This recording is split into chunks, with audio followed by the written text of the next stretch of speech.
Hoy, andiyan ka na pala. Good morning. Ngayon ka lang. Mhm. Magkano naman idinatong sa'yo ng Chris na yon?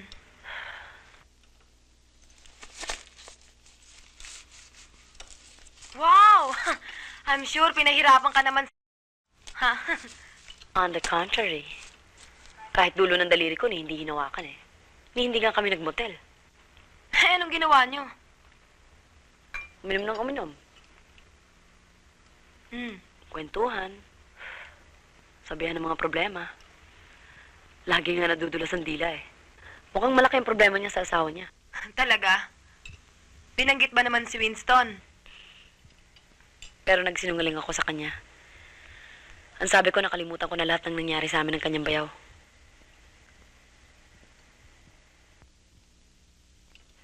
Hana,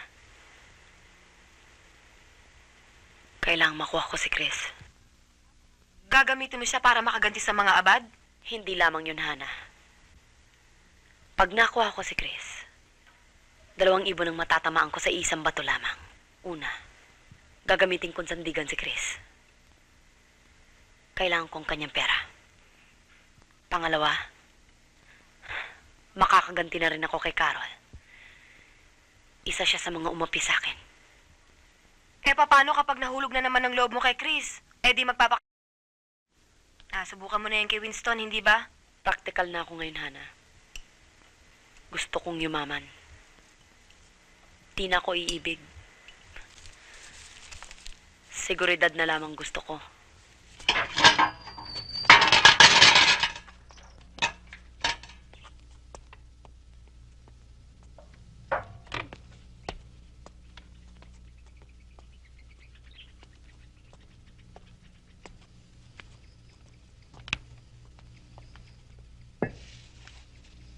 Dito nakalibing ang mami ninyo.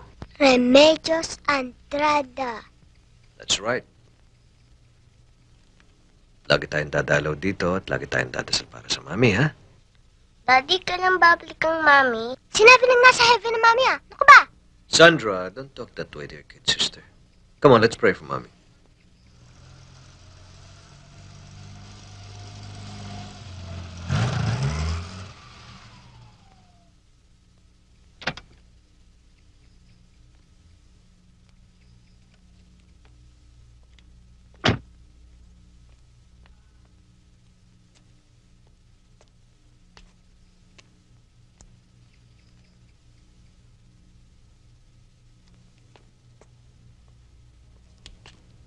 Christy?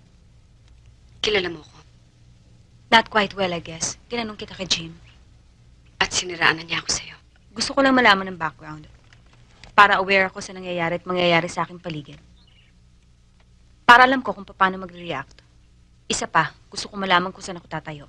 Ikaw ba ang napili niyang gawing ina nila Roxanne at Sandra? Christy, Kawawang babae. kinuha niya akong tutor ng mga bata. Bantay, tagapag-alaga. Bukod sa mga tungkuling yon, wala akong Sinungaling.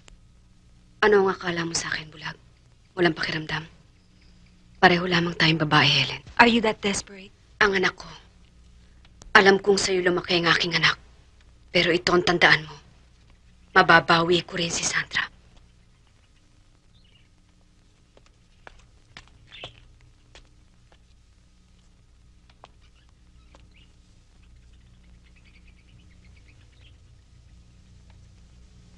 Sandra.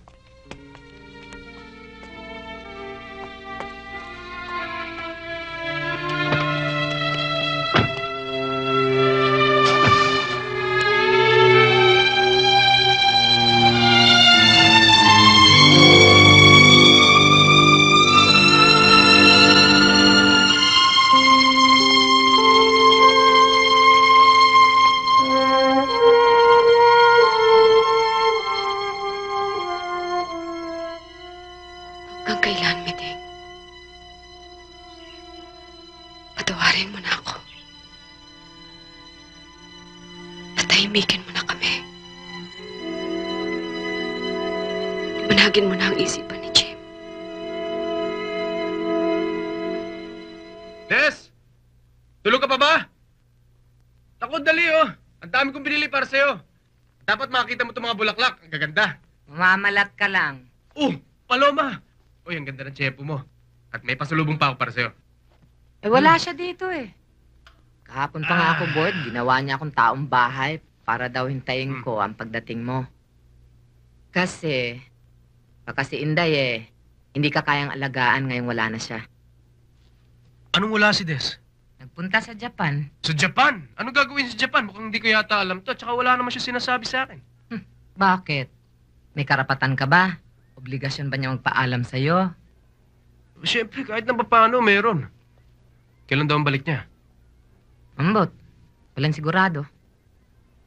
Naku, sayang. Malapit pa naman ang birthday ko. Alam niya yon. Kaya lang, baka sa 1 taon pa, makakauwi yung kaibigan ko. Pagkakasalan yata yung milyonaryo niyang sugar daddy. Mautak talaga yan si Deso. Pero wag kang mag-alala. Tuloy pa rin ang sustento mo. Hindi niya naman puputulin yun eh. Pag-aaralin ka pa rin nun.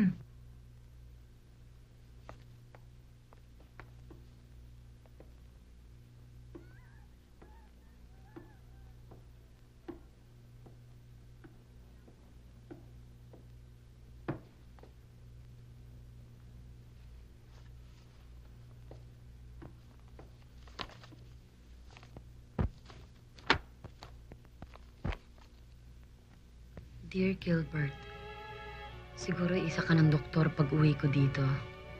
At siguro ikagampan na rin ako sa magiging panganay namin ni Matsakaso Matsunaga. Ikaw ang gusto kong attending doctor sa aking panganganak. Kailan bang kasal niyo ni Clarissa? Padalhan niyo ako ng invitation, ha? Siya nga pala, hindi ko pwedeng dalhin tong fortune plant. Kaya ikaw na mag-alaga rito habang wala ako. I'll miss you, Doc. Love, Des. P.S. Advance happy birthday.